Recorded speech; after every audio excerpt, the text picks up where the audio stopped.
So we're here at DSEi with Stuart Wilson from Allen-Vanguard. Stuart, you recently announced the work that you've been doing in Africa. I wonder if you could tell us a little bit about what's been happening in that region, please. Yeah, absolutely. So Africa's quite a big hotspot for us. It's quite a busy part of the world in terms of terrorism and supply of equipment. So recently we just announced actually that we've extended our field support program that we have in Africa, specifically Somalia, to sustain our hardware with the Somali forces there whilst they fight obviously the battles that they have in their nation at the moment. Okay, and you mentioned hardware, but Allen-Vanguard I also understand is all about creating capability. So is there support and training that goes with that hardware? Yeah, absolutely. So a big part of our business model is we would like to help our partner nations create their own own capability so that they can train, they can support, and they can keep their capability fighting with their men. So part of that is we provide a lot of training to the troops that we're working with, whether that be technician training or user training, that allows them to sustain their fleets themselves without us having to be involved too much, and obviously ensuring that they're mission capable all the time. Okay, so that sounds like creating indigenous capability. Absolutely, in theatre. Yeah. Brilliant. And I hear you were recently in Kenya as well, at the Peacekeeping Centre there. Can you tell us a little bit about that, please? Yeah, absolutely. So Allen-Vanguard was invited to be a keynote speaker at an event that they hold every year. But more importantly, as part of that, whilst we were there, we're quite keen to support the school because they're training a lot of the troops that are going to Somalia and other missions in Africa, and the Kenyans have taken the lead in the world. So what we've done is they were looking for ECM equipment as well.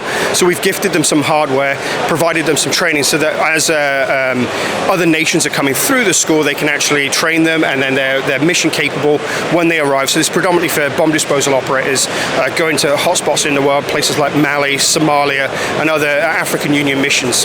Excellent, thank you. And maybe you could just talk a little bit about the equipment that's behind us. So we have 2 or 3 items here. Could you just explain what they do and how they're used, please? For sure, yeah. So this one we have here, we'll start from the top, work our way down. This is Scorpion. So this is a man-portable jammer. As you can see, it's used quite heavily actually in Somalia. It's used for either route clearances, bomb disposal as well, and they also uniquely use our man-portable system for vehicle protection. So this provides quite high level, quite technical. It's a hybrid jammer, meaning it's active, reactive, or it can do both at the same time. So it's quite heavily used. We've got a fair few hundred of these deployed all across the African continent. I wonder if you could just tell me a little bit about the 3XXX that we have here, please, Stuart. Absolutely. So the 3XXX is starting to become quite a prominent system in Africa. It's used quite heavily by the United Nations, especially the Mine Action Service in their bomb disposal teams, but also for the guys doing force protection where they're driving around and obviously protecting themselves en route. But it's also starting to become quite prevalent with the African Union nations that are fighting elsewhere in Africa. So again, quite heavily used in Somalia. So this is being extensively used for, again, vehicle protection, but it can also be used for fixed site protection, so any vulnerable points, any checkpoints, and anything of any particular importance, say like a power station, stuff like that, anything with strategic value, we can also use that and fix it down to a permanent location and provide protection in and around that area as well. Okay, and obviously drone protection is becoming a very important feature of modern warfare.